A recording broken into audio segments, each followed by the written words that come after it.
nous en venons au 2137. Monsieur Gérard.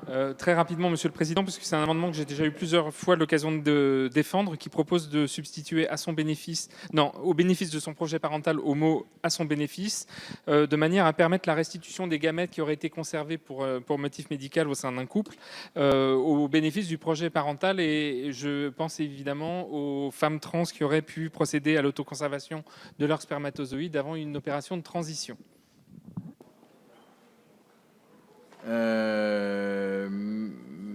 Donc le sous-amendement n'est pas défendu. Monsieur le rapporteur. Oui, merci Monsieur le Président, mes chers collègues. Donc je ne suis pas certain que lorsque l'on écrit l'autoconservation des gamètes ou des tissus germinaux peut avoir pour finalité la réalisation ultérieure d'une assistance médicale à la procréation au bénéfice de la personne. Cela ne recouvre pas déjà le bénéfice du projet parental de la personne, et donc la rédaction actuelle de l'article 22 me semble couvrir et satisfaire totalement la préoccupation qui est la vôtre dans cet amendement. Je rappelle que la commission avait émis un avis défavorable à l'amendement, et donc je réitère cet avis défavorable. Madame la ministre, avis du gouvernement. Merci, Monsieur le Président. Donc,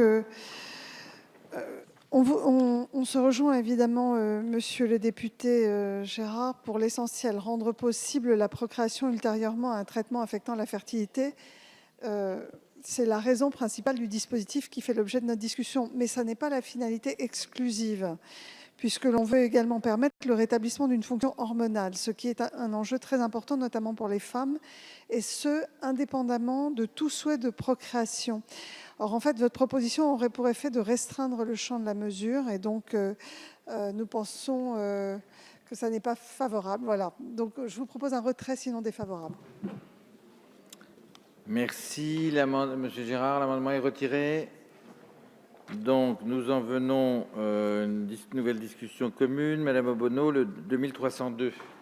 Monsieur Prudhomme a la parole. Merci, Monsieur le Président. Ce présent amendement vise à permettre la conservation des gamètes pour les personnes qui ont changé d'identité.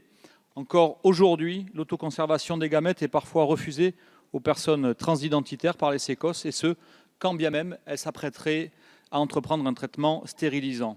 Cette interdiction vient du fait qu'elles ne pourraient pas les utiliser en l'état actuel de la législation et que ce traitement résulte d'un choix personnel. Cette interprétation de la loi valide et entérine ainsi une forme de transphobie institutionnelle contre laquelle nous jugeons important de lutter.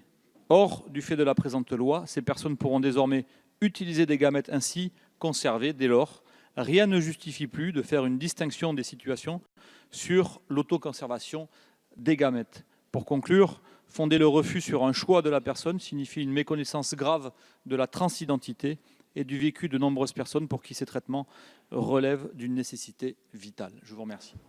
Merci. De 2097, Monsieur Gérard, défendu. Sur cette discussion commune, Monsieur le rapporteur. Oui, merci Monsieur le Président. Mes chers collègues, oui, j'ai bien conscience de l'importance du sujet. Et comme j'ai eu l'occasion de l'expliquer pendant la commission, la rédaction de l'article 22 actuel n'introduit aucune discrimination à l'égard des personnes transgenres au regard du bénéfice de l'autoconservation de leurs gamètes ou de leurs tissus germinaux. Alors, il y a deux situations qui sont claires que je souhaiterais rappeler très rapidement. Si une personne souhaite changer de sexe et elle a entamé une transition impliquant une prise en charge médicale, alors elle relève du champ d'application de l'article 2141-11 du Code de la santé publique, qui est modifié donc à l'article 22.